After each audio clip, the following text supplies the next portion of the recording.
Hi, welcome to the Sifu Mimi Chan Show. Thanks for joining the conversation.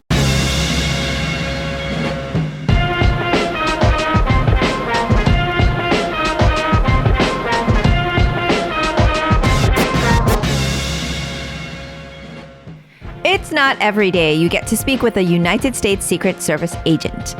Albert Tam recently retired from his 25-year law enforcement career as the Supervisory Special Agent for the Secret Service's Office of Intergovernmental and Legislative Affairs. He's worked in multiple cities where he led criminal investigations and conducted behavioral threat assessments and protective intelligence investigations. Albert also provided protection and security to the vice presidents Cheney and Biden. I had a ton of questions for Albert. Is the work more physical or mental? What does it take to be a good agent? He was very gracious to answer my questions and share stories about life on the road during protective detail for Vice Presidents Cheney and Biden. Albert was in D.C. during the January 6th Capitol attack and at Trump's infamous photo op at St. John's Church. We discussed his thoughts on those incidents and some of what happened behind the scenes.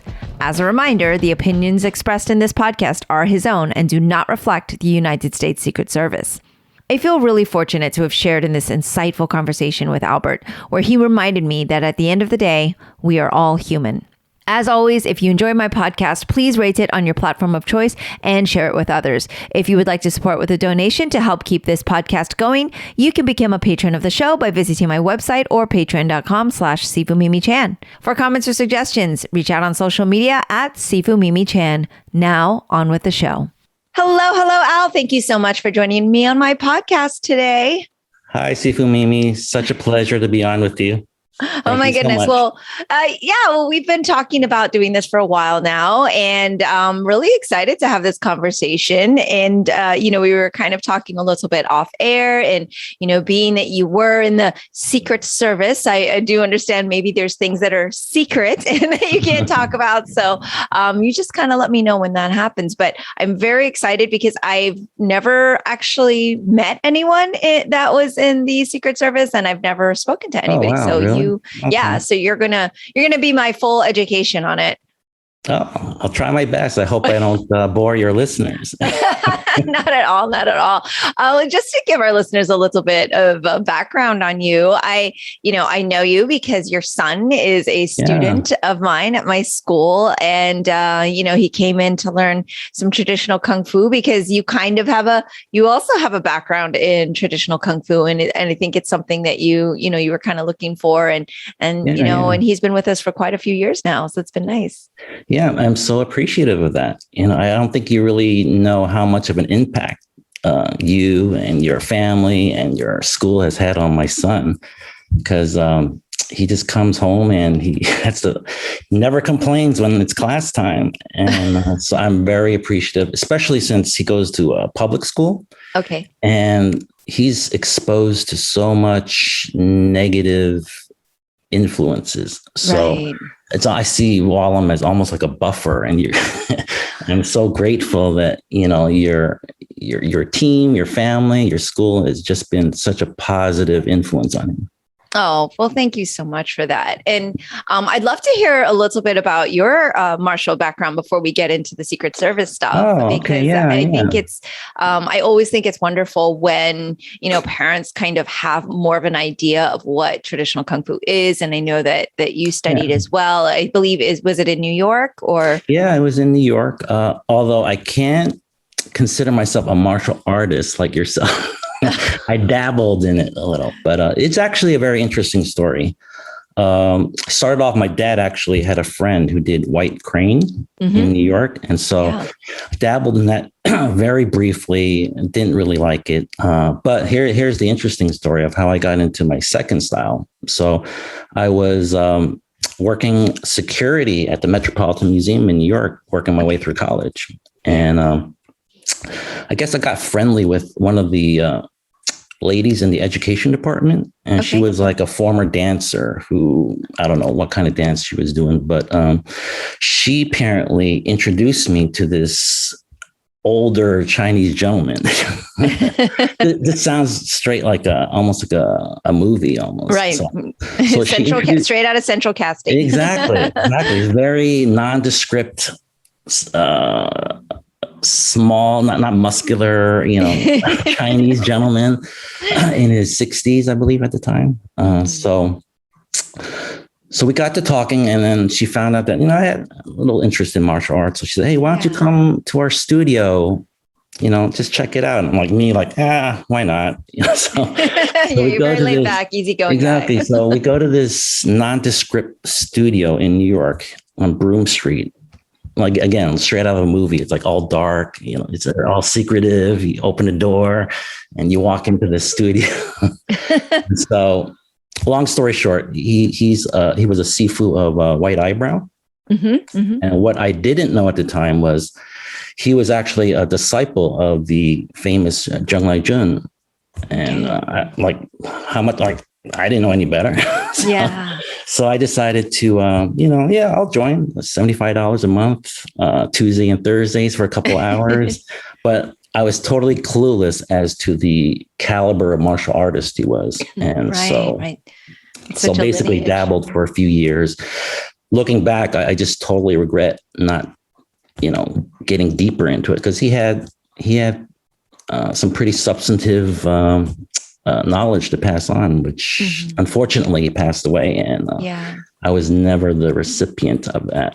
Oh, well, your life certainly took you in other directions. But, as of course, a Kung Fu Sifu and a martial arts practitioner, it's kind of like, I always find, though, that anybody who has had, a brush with it or has studied, there's so many principles that kind of stay with you and you take it with you. And that's the goal, of course, when I teach, it's that, those philosophies and something in there sticks. And I'm sure that somewhere in there that martial training and that background definitely helped you with a lot of the work that you were going to continue on to do. And so I read your very, very cool bio. And by the way, for our listeners, make sure you go to our blog site to check out these very official photos of Al on the job. It's like that's to me straight out of a movie. I loved them, by the way. I have to tell you, you look official on the job.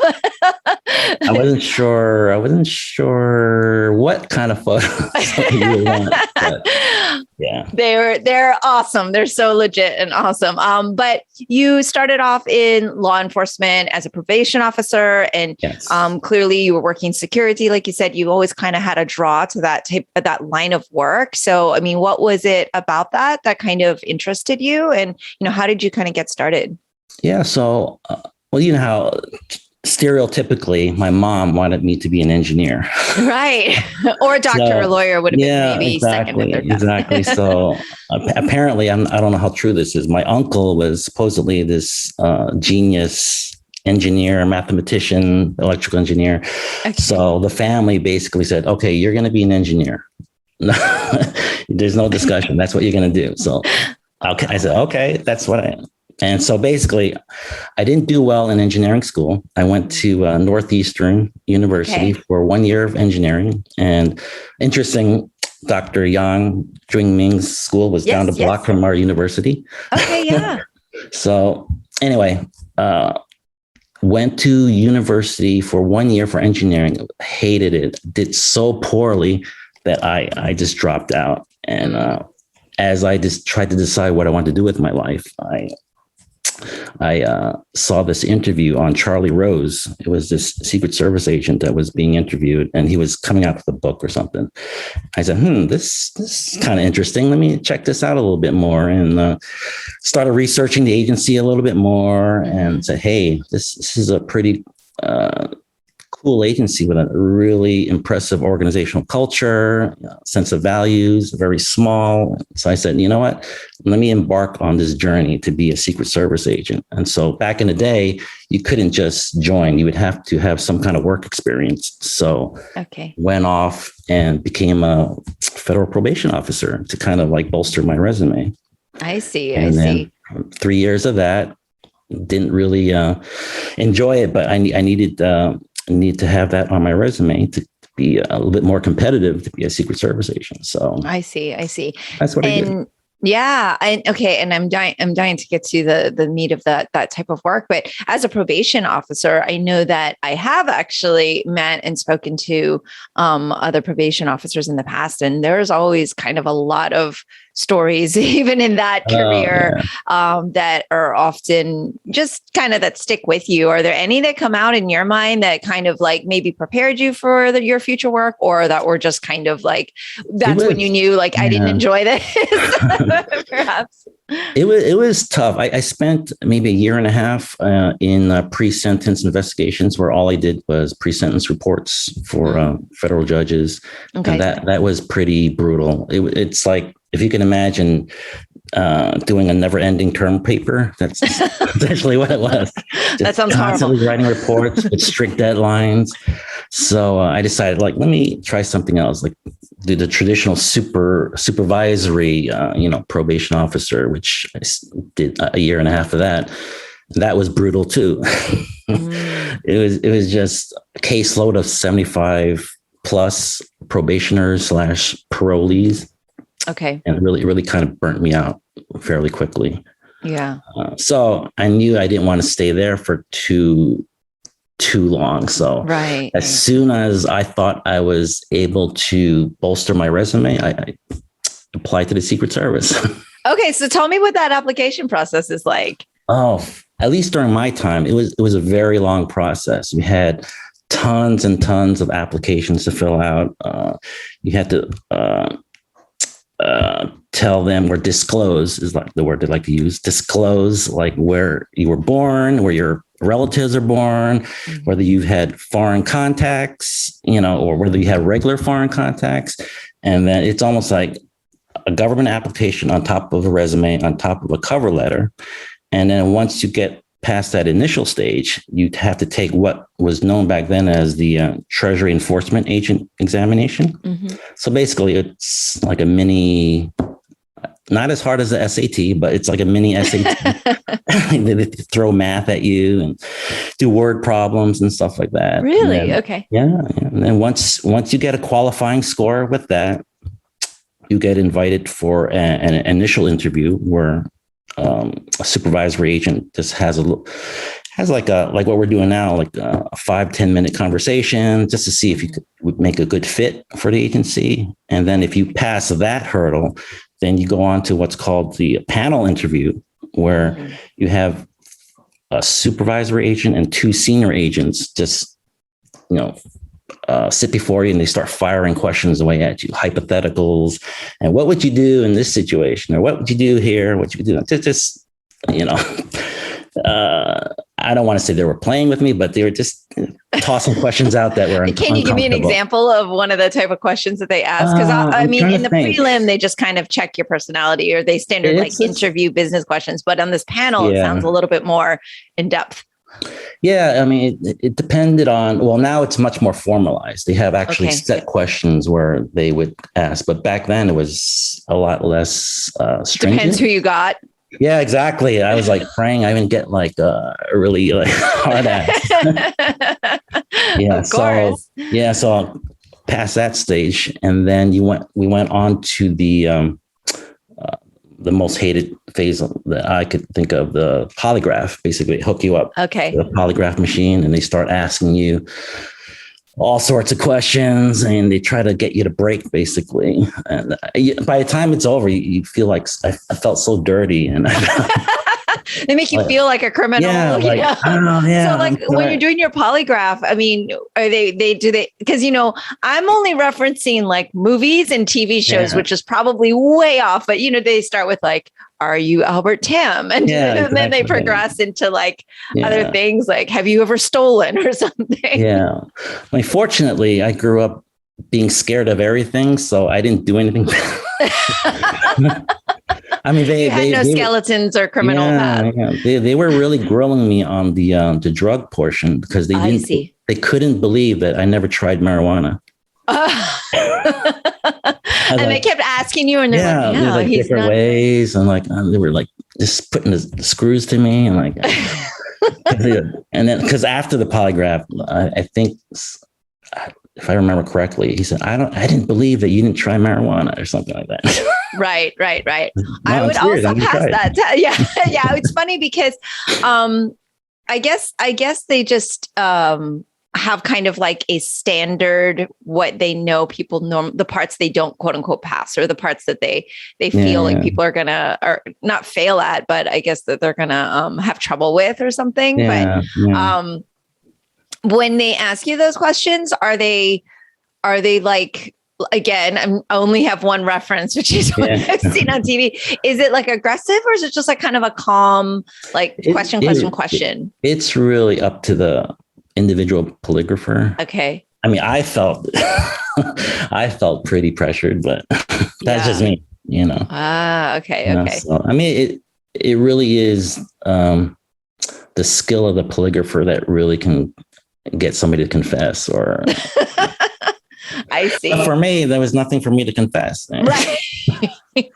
I never. I hated engineering school. I admit it. Okay, Mom, I'm sorry. The worst. I mean, this is kind of silly, but the worst thing I did in my life that I disclosed was, I may have eaten Japanese noodles the incorrect way. Oh my gosh. They wanted to throw me out of the office. Like, are you kidding me? That's the worst thing you ever did in your life. So they were like signing you up right away. We're like, okay, this guy is completely like squeaky clean. He's got to get slated. So that's one of the main things you would say, like, is like, if I were coming to you and saying, hey, I want a job in the Secret Service, like, would you say that having a, good moral compass is like one of the big things that they're looking for? Like, that's something that's, one of the big priorities. Yeah. So I think I don't have the stats, but I think one of the phases where a lot of people wash out is the polygraph phase. Well, that makes sense. Yeah. Do you know if there's like certain things that if you fail this part that you're immediately disqualified? Yeah. So let's see. Foreign connections is a big thing. Like they don't want, because one of the requirements for getting a job is obtaining and holding a top secret clearance. So if there's any inkling that you have any foreign contacts that you're funneling information to, that's a big, that's a big no-no. So, right. And is that like also personal and business? Like, say you had a family member in XYZ country, that still applies. Is that considered a foreign contact? Yeah, that's considered a foreign contact. But as long as you disclose it, it's not a big deal.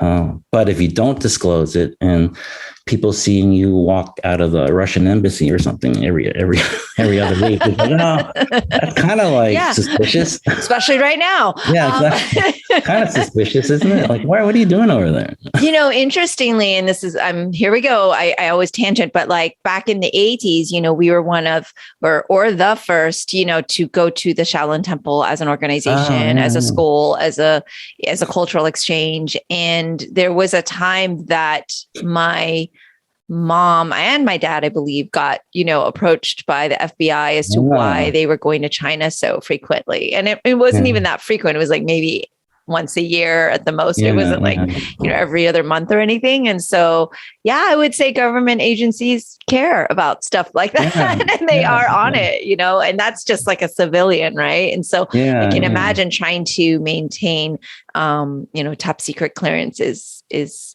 much more involved. There is an interesting story I have about this. Share. So I forgot what year it was, but I did go back to Hong Kong to pay respects to the Grand Master. Okay. Zheng Leijun. And back then, as you know, being a martial artist, White Eyebrow was notorious for having ties to, unsavory characters. Yes. So, me being like oblivious,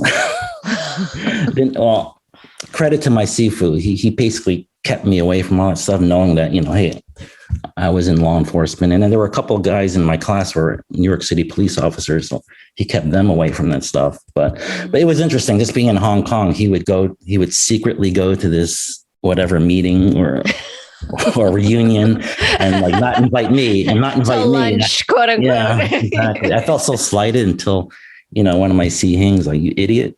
He's trying to protect you. He's protecting you. He's protecting you. So you don't have to like say any of this stuff. Like, okay. Let's see how oblivious I am. So that's my little story about reporting foreign connections and stuff like that. So, okay. Well, and so it's pretty insightful for your Sifu to kind of make that connection and know, like, that way if you weren't there, you don't know.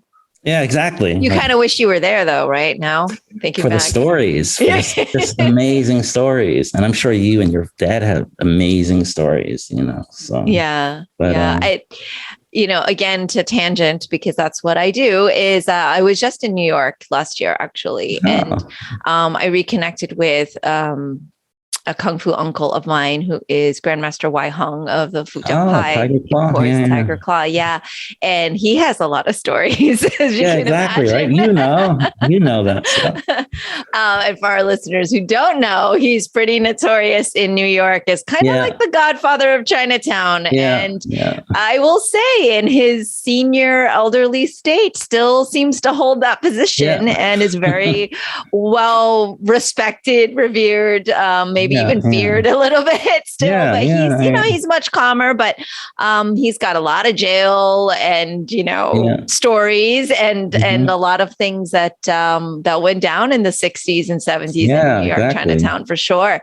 And it was really nostalgic to sit with him. And I mean, everybody knew where he'd be, because I actually hadn't seen him in years and years. He's kind of become stay in his own circle, doesn't really contact people. And they're like, go to Chinatown on Sunday morning, and sure enough, he was there. And, it was actually really nice, because I'd like to say this, and I don't know if it's actually true, but I like to say I'm his favorite kung fu niece.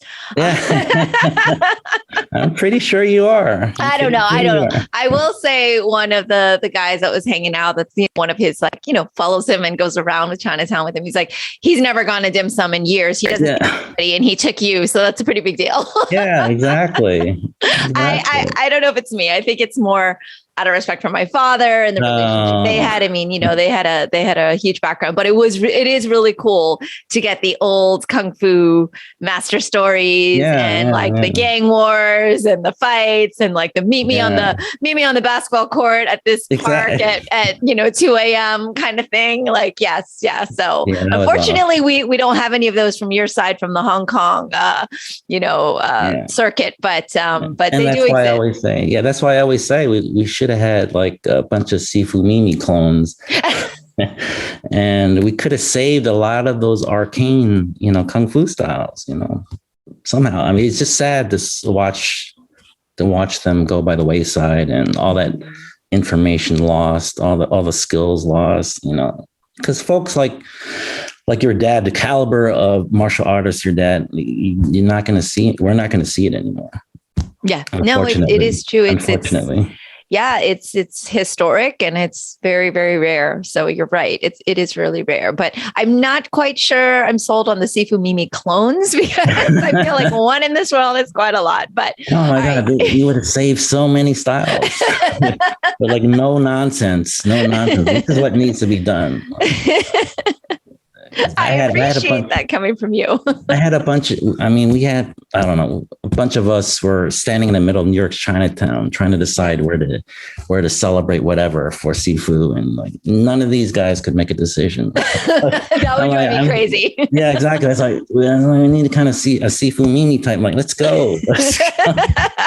Stop messing around,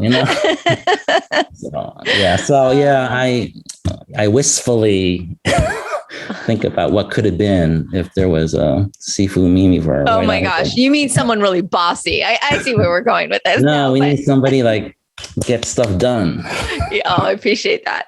I mean, speaking of which, it seems like that's also kind of a characteristic of what a U.S. secret agent would need to have, right? Like, I feel like it's because it's something that you and I talk about, like when we look at the kids and the students, we're like, they need to learn to just be decisive, get stuff done, have sense of urgency, all of that. Like, I'd love to kind of go back into what that was like for you as you started that training. Because of course you're already in law enforcement, which comes with a certain level of training and expectation. But how would you say the comparative was from going as a probation officer into something like the Secret Service? What was the I'm all about training. I mean, this is what I enjoy hearing about. But what was the training like? Yeah, it was. I don't want to compare it to special operations or anything like that. I mean, it was challenging, but it was nowhere near what a lot of these military folks do. Oh, well, I think you're being humble as well. And of course, we don't compare to like, some sort of like,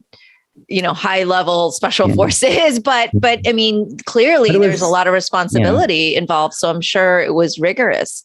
Yeah, it was a different mindset because the Secret Service is a dual mission agency. So it has its investigative arm in addition to its more famous, what it's most known for, its protection aspect.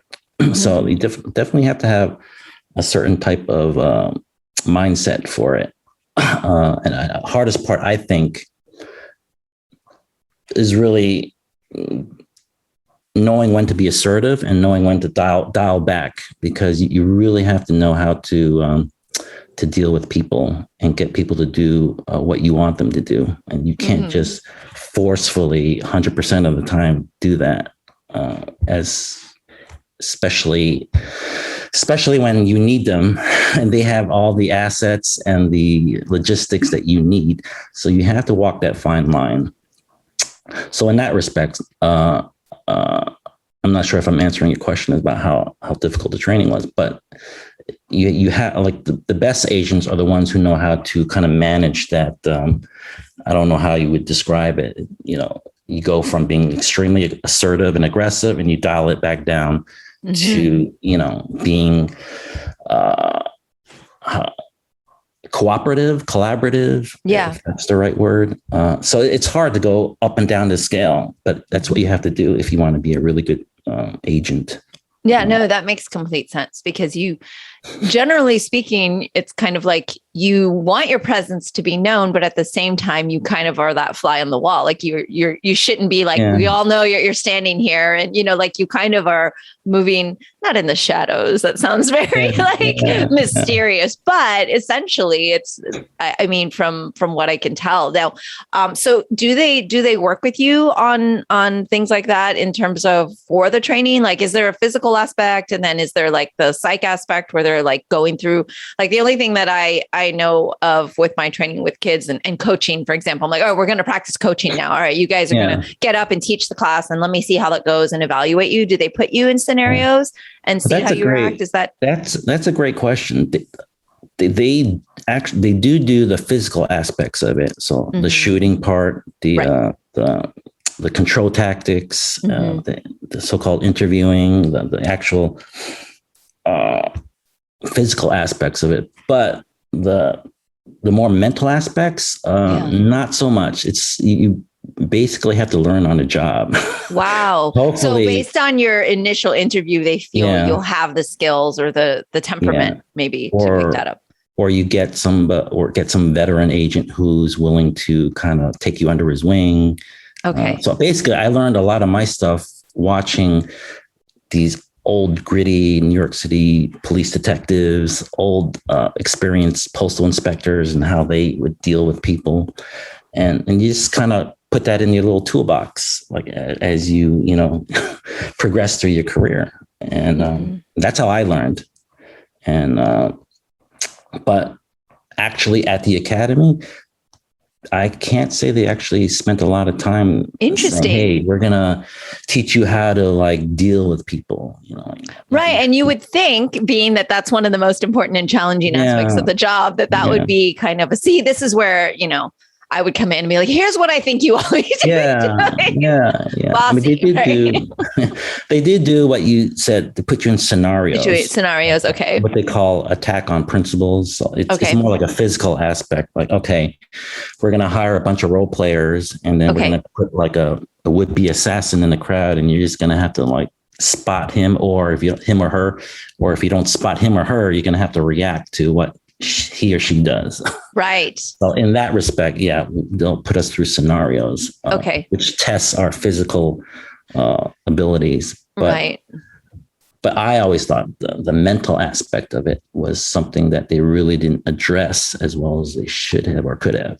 Right. No, I mean, that's what I'm hearing, because I'm like, I am a huge contingency type of person. I'm like, all right, what's the worst possible thing that can happen? Let's like make sure we've gone through every scenario, and to overkill, as you know, I'm a little bit OCD, but it does sound like that would be a challenge, especially because you're dealing with so many different people internationally, and just there's so much to learn about that it would be kind of an emphasis point. Did you ever see that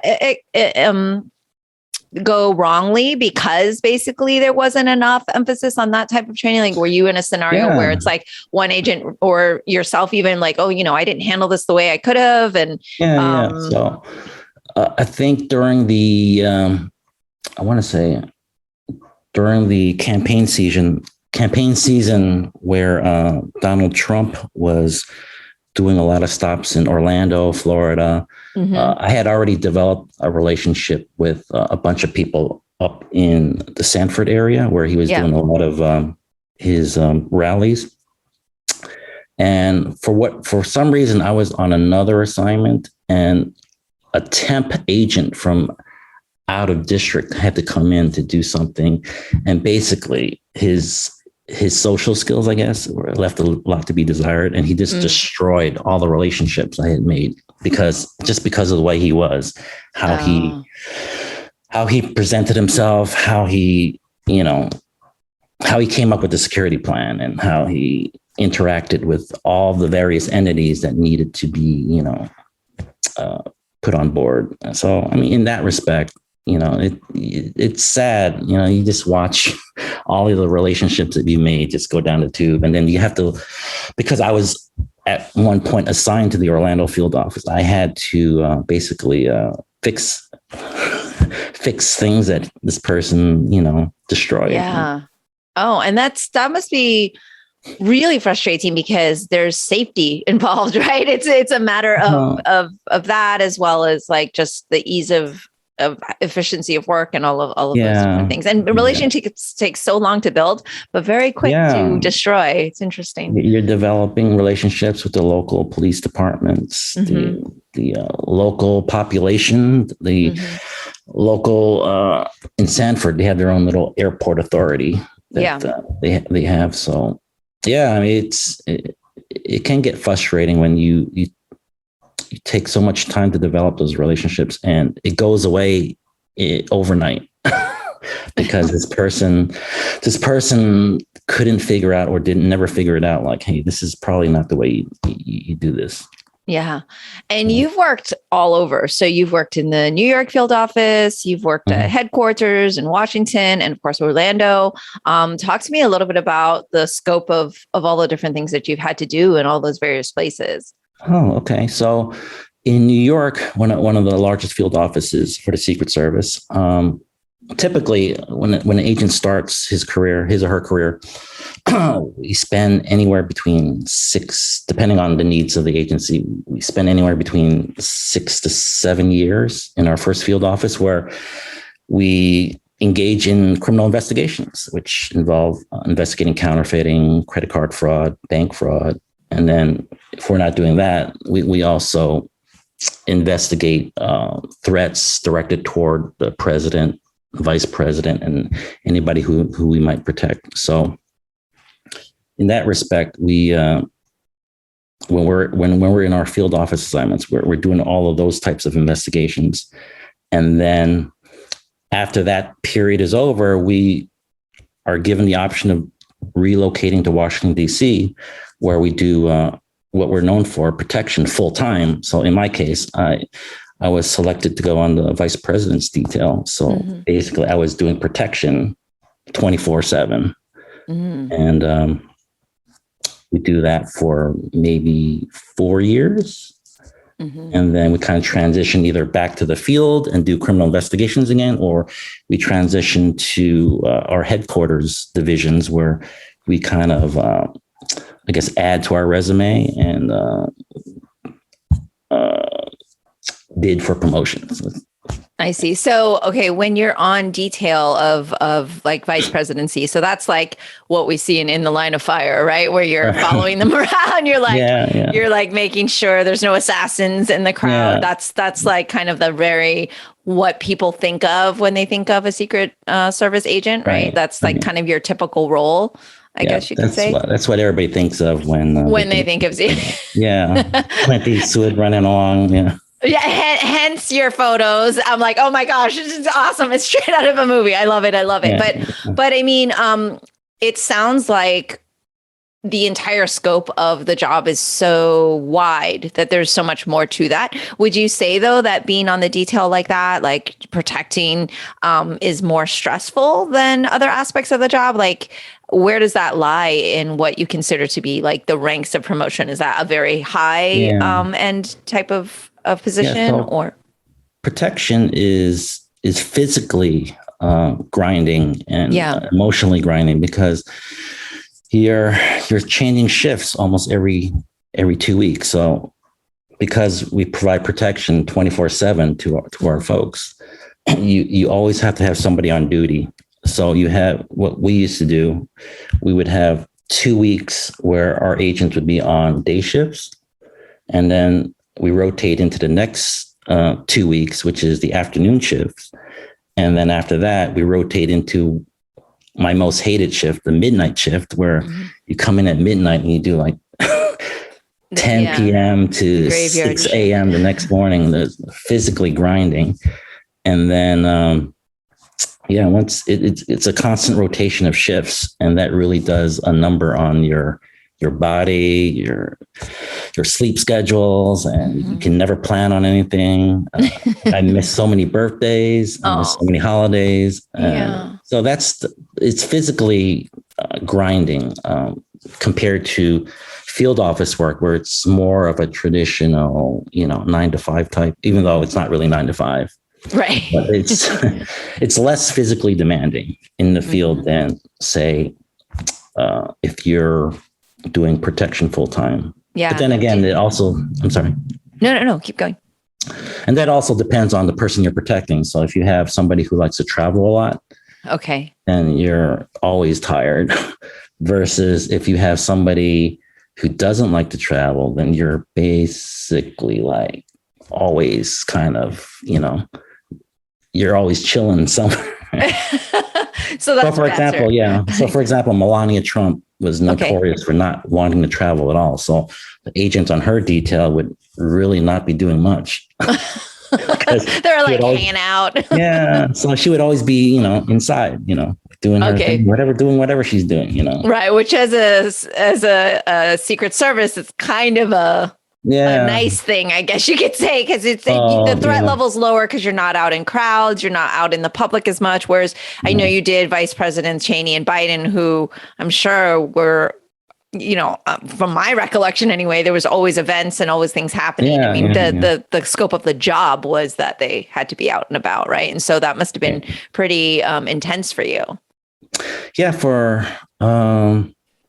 sometimes it was. Sometimes, I mean, Vice President Cheney traveled, but not as much as Vice President Biden. So yeah, it was pretty grueling when Vice President Biden was in office. I see. Let's see. I can't remember how many places I went, but yeah, it was a lot of places. Do you also travel internationally? Yes.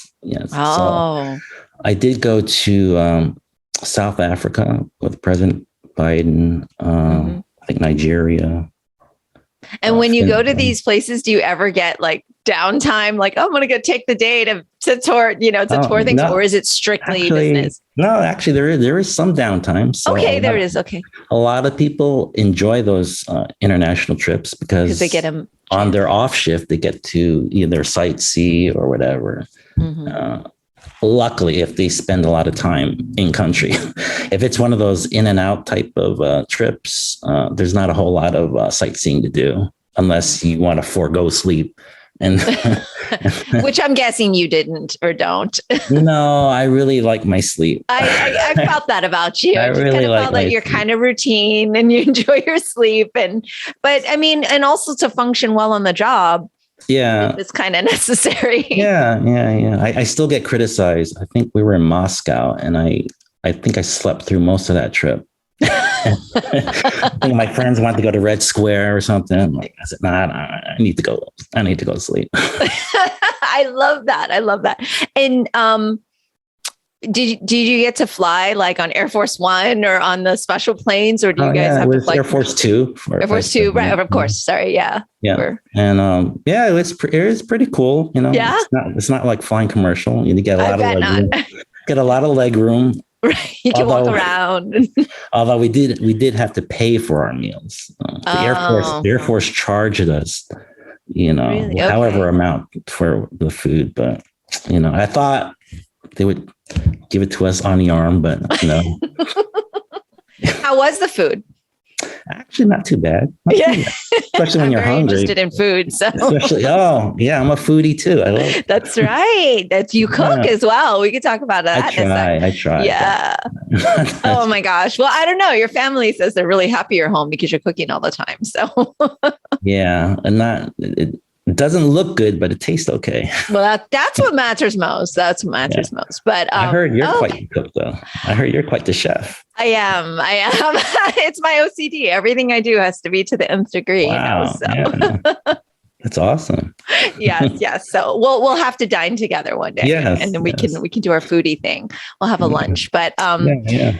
Were there? I mean, and again, I know that maybe you wouldn't even be allowed to disclose. Were there times on your protective service detail with the vice presidents that you did have to like apprehend someone in the crowd that was suspicious, or were there like not assassination attempts necessarily, or were there, but were there things that were kind of your training had to kick in? Nothing to that degree, but if you remember the photo that I had sent you, that was our trip to Fort Hood.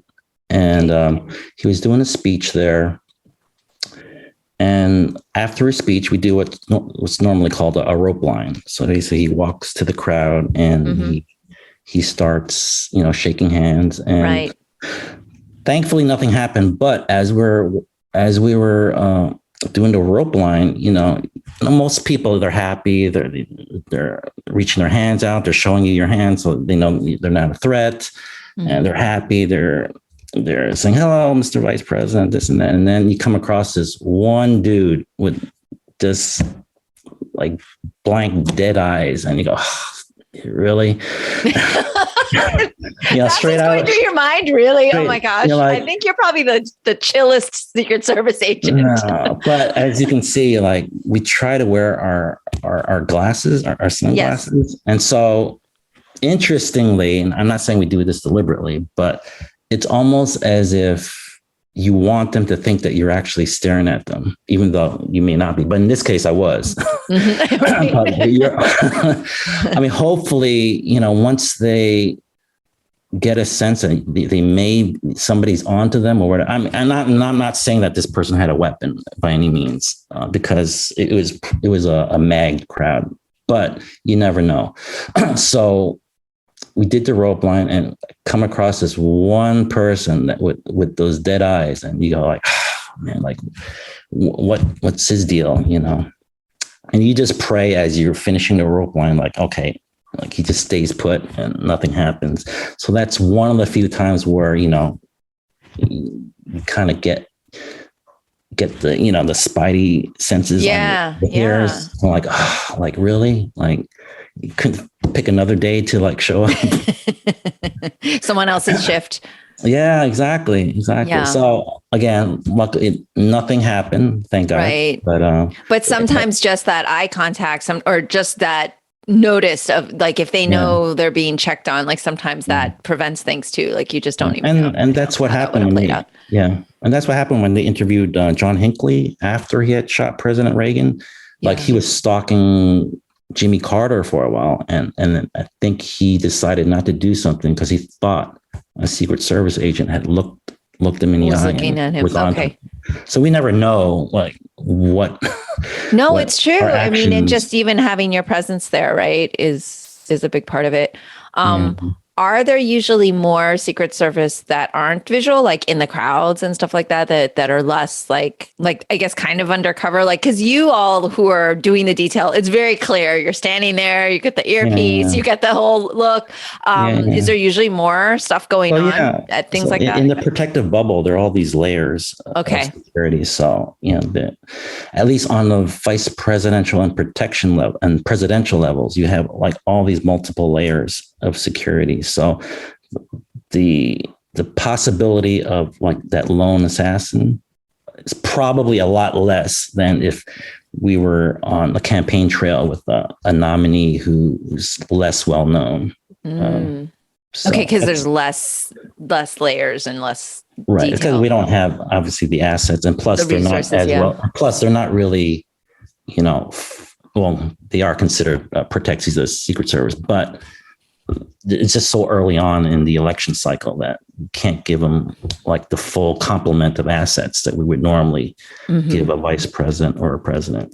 Right. And, one of the things I find really interesting is that like that's just the job, and you do the job and it doesn't matter who you're protecting. And I always find that fascinating because I try to be very compartmentalized and like, okay, this is what I'm doing. And my personal feelings don't come into play. And, that must really have to be the case for you all, because it essentially you're protecting the office, right? Not the person. Right, is that right? Or that's correct. That's correct. I mean, I would let me just preface sure. this by saying, any views or opinions expressed by me is strictly my own and not that of the Secret Service. I love it. But you're absolutely right. I would like to think that, we don't get emotionally involved in, I like this person, I don't like that person. But you can't help but go, oh, really? So, I mean, for example,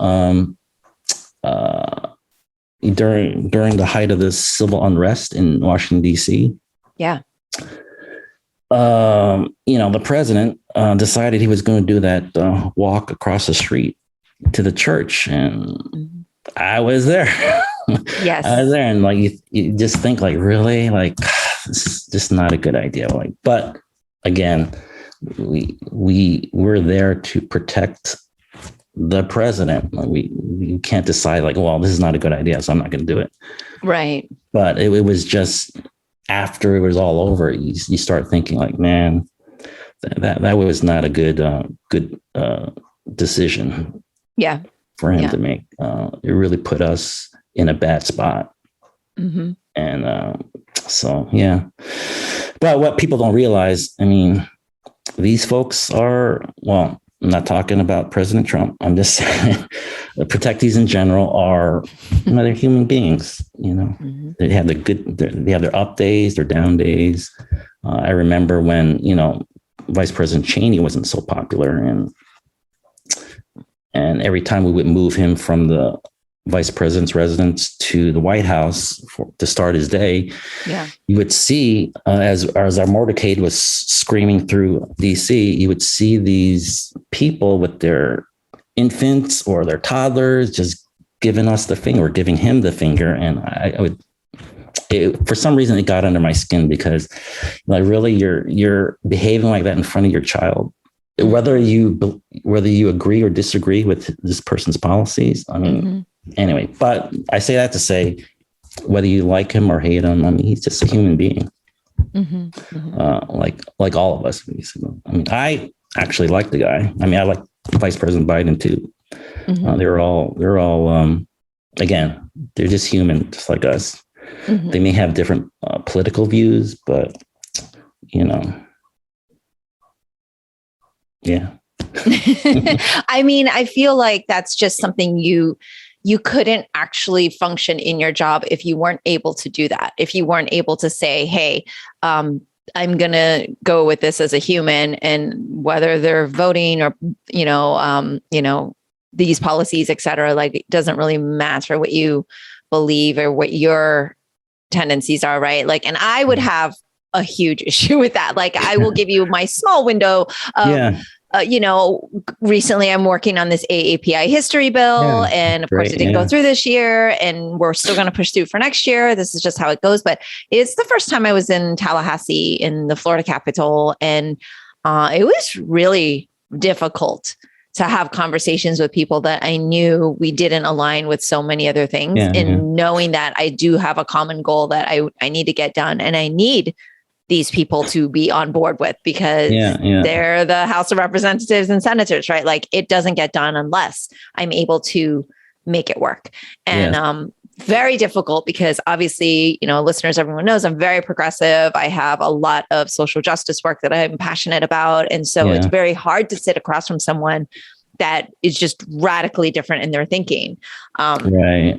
My trick is like trying to find some kind of commonality. And some people, I will be honest, like the only thing I could find was that we both needed air to function and breathe. Like, it was really coming down to what can I do? But how are you? Is that just your personality? How are you able to do that? So, because literally you are putting your life in danger for someone else, and especially if you don't agree with their values. How does that? I honestly, I don't think we can really think about that in that way. Because if you start thinking like that, then, I think about it. You have to retire. Well, maybe I had to retire. Maybe I'll trip or something if something happened. Like, no. Right. You have to stay focused. Yeah. So, of course. So I would like to think that I was professional enough where, you just kind of put aside those human emotions and just remain apolitical. I hope I was able to do that. Well, I think so. I just, from this conversation, clearly your professionalism is like here, and you're able to do that. But I love that you just said human emotions, right? Because it almost makes it sound like, in a way, you had to be kind of not a robot, but turn a lot of things off in order to function and do the job. Would you say that is a characteristic of a good agent? Yeah, I think you have to really maintain that apoliticalness of what we need to do. Because, I mean, not our current president, but our previous president, you have to kind of, your eyebrows have to go like, I don't know, man. That must have been tough, because this is very interesting to me that you retired kind of right after all of this, President Trump's presidency. Like, what were those 4 years like? Like you said, you were there when he walked to the church, and you knew that wasn't a good thing, but you did your job. I do want to talk to you, of course, about the Capitol on January 6th, because my understanding is you were also up there, and I did for the civil unrest at the church. I wasn't. Lost my train of thought. Where was I going with this? Yeah, so basically, coming back to being apolitical, it's not that easy. It's not that easy. Like, so a bunch of us were at the White House during the height of the civil unrest, and President Trump decides to make a surprise appearance to our briefing room, where, or basically, I didn't have any direct interactions with the president. Obviously, I wasn't on the detail, but I was in more of a supportive role, as during that time, it was all hands on deck, riots going on. Like, there's no, hey, it's not my job. So everybody is in. But I say that to say, it was tough kind of maintaining that, that distance, or the non-emotional aspect of it, because he came into the briefing room, and it was very surreal. It was very surreal. Like, he was there to give all the uniform division officers, all the special agents, like a pep talk, because, kudos to the UD officers, because maybe it was a couple of days before, like the rioters had tried to breach the White House, and they held the line, basically. And so that was a horrible night for those folks. And they held the line. There were some real heroes that night. But anyway, he came into the briefing room at the White House, and basically to give a pep talk to everybody. And I couldn't help but notice how surreal it was, because he is the way he is. It was almost like a Saturday Night Live skit. Like, he's just, so what we see on TV is behind the scenes. That guy is that guy. There's no He's not a politician. He's an entertainer. He's an entertainer, that's for sure. And he knows how to push buttons. And whether you like him or not, you gotta tip the hat. Like he knows how to entertain. So I don't know. But anyway, yeah, I thought it was a very surreal event, and it wasn't a good day for our country. And yeah. So. And when you were in that briefing room and he, like you said, came in to give you all a pep talk, you use the word surreal because is it because you felt like his tone was that of an entertainer? And did you feel like at that point people were being endangered because of things he said? Or did you feel like, I'd love, if you're able to, I'd love for you to be able to kind of articulate more on your side of things. Like you are all there putting your life on the line and what that must have been like for you to have kind of been in that environment, and then for him to come in and be like, hey, you guys, we're going to be fine. So, I mean, he was actually resonating with the folks in the audience. Interestingly, because he knows how to do that. Mm-hmm. He just knows how to do that. And again, my opinion. Yes, got it. This is not the opinion of the Secret Service, or we'll put that all over this podcast. I'll put it in writing. It'll be clear. It's just your opinion. Yeah, he knew what to say. Definitely, he knew what to say, and he was resonating with majority of folks. I believe. I mean, not necessarily me, but right. But and the whole, like you said, on January 6th and everything that was going on, can you kind of talk to a little bit of, like you said, it was all hands on deck. Like, what was that whole morning like? Did you get called in? Were you already on service that day? Like, what was it like on your side? I was based at the Department of Homeland Security's headquarters in Washington, D.C., which is the St. Elizabeth's campus, which is near the Washington Nationals baseball stadium. That's where the headquarters was near. But I didn't have any direct involvement with the January 6th insurrection or any dealings with that. But they did call us in where we were all geared up, ready to support, the Capitol Police. Mm-hmm. So I remember that day fairly vividly. I had a meeting with a bunch of people, and then literally on my way home, and just got the phone call and said, "Hey, get all your stuff, report back to headquarters, and stand by to go to the Capitol to assist the officers." And thankfully, they pretty much got everything under control by nighttime. With the National Guard, and we were still on standby, all geared up with our police markings and this other stuff. And but so that's the extent of my involvement in the But I mean, being on standby and being like, okay, here we go.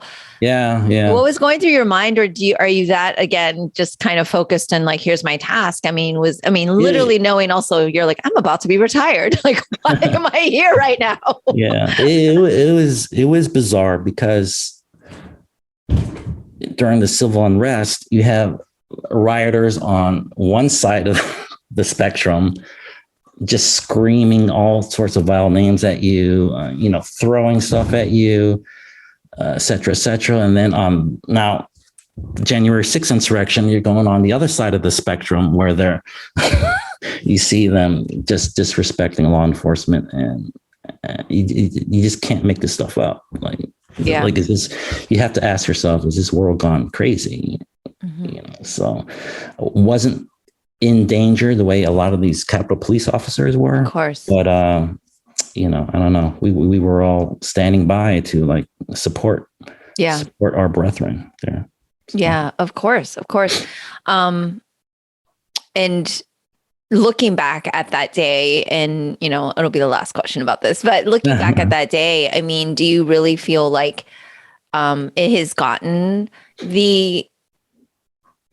the fair attention to the severity and to the level of, like you said, it was such a sad day. And for someone who's literally dedicated, over 20 years to law enforcement and protecting the United States office of, the president, vice president, et cetera, like, do you really feel like, I just feel, in my opinion, I feel like it's been minimized as to what that really meant for our country and how sad that was for our country. But I'd like your opinion as somebody on the other side of things that has been putting their life on the line, literally, to, keep our democracy and our country safe and the people who run our country safe. Like, what are your thoughts on like how this has been perceived by others, or the whole thing? I think you're absolutely right. Like it's just bizarre to me how it's not, depending on who you ask, you get a different answer. That to me, that's just bizarre. I mean, everybody knows what happened. Everybody could see what happened. So it goes back to when you went to the state capitol and you don't understand how you can be so diametrically opposed. Mm-hmm. I mean, my experience with politicians, they're probably, like, I don't want to overgeneralize, but in general, they're probably some of the most disingenuous people that you'll ever meet. Mm-hmm. Again, my opinion. So if I would venture to say, if there was something in it for one of those folks at the state legislature, they probably would have placed, the AIPI bill or pushed it forward a little bit, but there was nothing in it for him. So this is what I'm thinking. But mm-hmm. The same thing with our federal government. Like, if there's nothing in it for, you would think they're supposed to represent, their constituents, but in reality, I think you'd have to say that. Again, I always tell Alec, my 12-year-old son, like, if you want to judge somebody, just judge them by what they do and not what they say. Just watch what they do, and then you'll see where their heart truly is. And don't listen to what they say, because everybody's going to say, wow, I really believe in whatever, fill in the blank issue. But you watch what they do, and okay, I see where your heart is. You're not really into this. Mm-hmm. So, so that was just bizarre. And to this day, it still baffles me how you have an entire contingent of our government just minimize or just don't want to talk about how serious. Yeah, because it could certainly happen again if we don't condemn it and make sure that it's really clear that was not okay and that there should be consequences to those actions. Yeah. It's pretty cool. It's pretty cool that, Liz Cheney was one of those few that stepped out. Because I did my time. You know her, right? I don't know her personally, but I did my time protecting her and her family in DC, Virginia. So she is a very nice lady. Yeah. And again, that is something where I can be this is where I can say, I'm not necessarily politically aligned, but I completely respect the fact that she could stand alone in a sea of people that are just, just condemning her for her thoughts and what I believe to be standing up for democracy and for what's right. Like, it's pretty wild, right? It's pretty wild. I never thought there would be a day that, we're standing on the same side of the, of the line of what we feel is right and wrong on things. Cause, we definitely disagree on other stuff, and I think that's fine. And like you said, they could be very nice and people are still human, but I just feel like what happened then, we really should not be forgetting, because I feel like it's just like why I want AAPI history to be learned, because we're having attacks on Asian Americans daily, people getting beat up or killed. And it's like, hey, let's fast forward. Let's rewind to history and realize that this has happened before and it will happen again if we don't learn from it. And I think this is something in history that if we don't make it historical and something to be learned from, and we try to brush it under the rug, it could be serious issues. So, thank you for sharing all of that. Because you are retired now, congratulations. Thank you so much. It must be like you get to sleep on your own time. You have a good routine now. You're happy and super relaxed. But do you find that, like, you've come around to Chinese New Year with us, and some of the instructors are always teasing, well, there's Mr. Tam. He's probably doing security detail for us, but we just don't know it. And do you find it like, are you just totally unplugged, or are all those is all of that programmed in you for so long that anywhere you are, you're scoping out areas and you're kind of always have like kind of that awareness?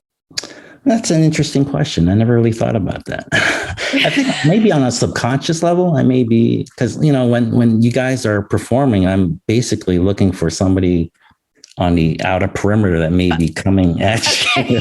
I'm trying to intercept them before they get to you. In that respect. So you are doing our detail. I don't know if I do it consciously, but it's almost like, hey, these, the Wallam family is vulnerable here.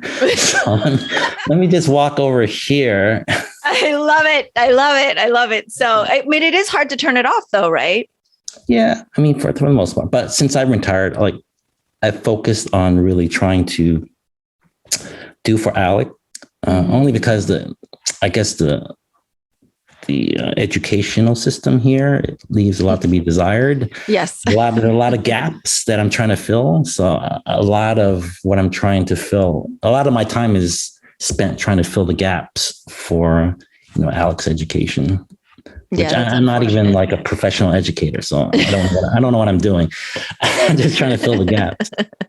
No, I actually think from what you shared today, the advice you're giving him is the education that he needs. I that's a whole nother conversation. My thoughts on the school system and the ability for kids to be able to take tests. That's what they leave school with, but they can't think on their own or answer a question. Exactly. And that's at my school. I'm like, yes, we teach Kung Fu, but I really want these kids to not shrug their shoulders when they're asked a question. I want them to critically think. I want them to have opinions and not be afraid to get the wrong answer. I feel like it's very backwards, but that goes into a whole nother thing. So I'm sure you're doing a fantastic job, because being here and supporting and you're not missing birthdays and all of that. And I know that's been, there's a sacrifice, right? To that type of life. There's a sacrifice to the career that you had. And the fact that, not to harp on my least favorite president in person, but the fact that there is so little thought in putting other people's life in danger, just well, that's their job. I'm like, but they are also humans with families and other people, and that it was given so little consideration. Those are the things that I see, right? Let alone the political side of things, but just things like that. Like you said, it's like, hey, we're all at risk here, and like you said, judging people by their actions and not their words is kind of what's important. Yeah. And again, thank you so much for doing what you do. My son, definitely resonating with my son, and he's going to be better for it. I hope he's already planned his future out based on wanting to be in proximity to, your school, to you. Oh, I appreciate that. That is very, very kind. Okay. Well, so that's great, because if it keeps our personal Secret Service detail around, then, it's a win-win.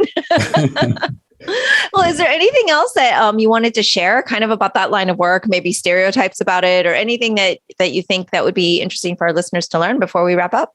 Off the top of my head, I don't know. I don't think so. So. Unless you want to hear another story. Sure. You got another story in there? I don't know. I'm trying to think if it's even a story or more of a. I'll just say it out loud. Go for it. There's nothing secret about it. It's just to show you how human our protectees are, and I'm a first-time parent. So Vice President Biden, he's known to be a family man. Whether you like his policies, don't like his policies, think he's doing a good job, you don't think he's doing a good job. Again, he's human. And I took some of what he did with his, the way he raised his kids and grandkids, and I integrated it into,